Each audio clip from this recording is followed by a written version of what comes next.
Алексей Фатькин по национальности чуваш, но это не помешало ему сыграть роль Фатыха в спектакле «Первый театр». Нурлатская гимназия – образец преподавания на татарском языке. Начиная от начальных классов и до учеников-старшеклассников, все выступают на сцене на татарском языке. Русский он или другой национальности – это не важно. Абзыкаяйкен, кеши бейремите, эминешлим, йогенде булмаз балаедеп. На сегодняшний день в Нурлатском районе функционируют 33 образовательные школы. В 9 из них обучение ведется на татарском языке. Городская школа номер 4 и Фомкинская школа выполняют роль центральной базы по национальному образованию. Вскоре в школе номер 4 начнутся работы по созданию 2 татарских классов. У нас в 4-й школе, чтобы обучать детей на татарском языке, ведется работа. Работа ведется в первую очередь с родителями, объяснительные, почему, зачем нужен им именно татарский язык.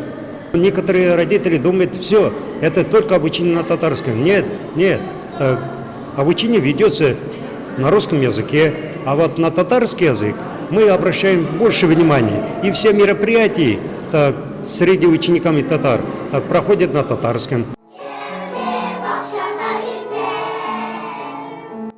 Малыши, посещающие детские сады «Солнышко» и «Алсу», тоже общаются только на татарском языке. Управление образования района свою работу ведет на основании закона о языках народов Республики Татарстан. С этой целью в республике составлена программа о развитии национального образования по реализации основных направлений государственной программы республики.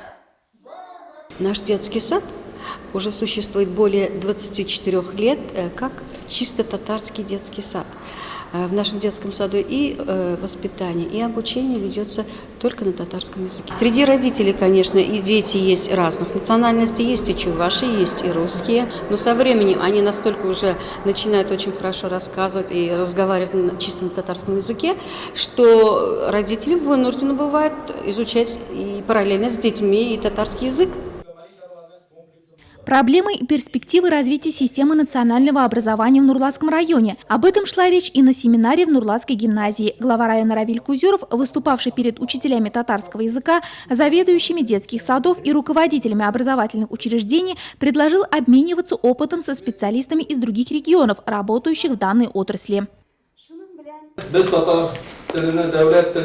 Мы не должны забывать о том, что татарский язык является государственным языком. Основываясь на государственные программы, обучение в школах татарскому как родному и государственному языку должно проводиться усиленно и на профессиональном уровне. Сегодня мы живем в новом обществе. Жизнь требует знаний языков. Сейчас наряду с русским языком необходимо освоить и английский, но не в ущерб татарскому. Аплодисменты, с которыми были встречены слова начальника управления образования района, подтвердили согласие сидящих в зале.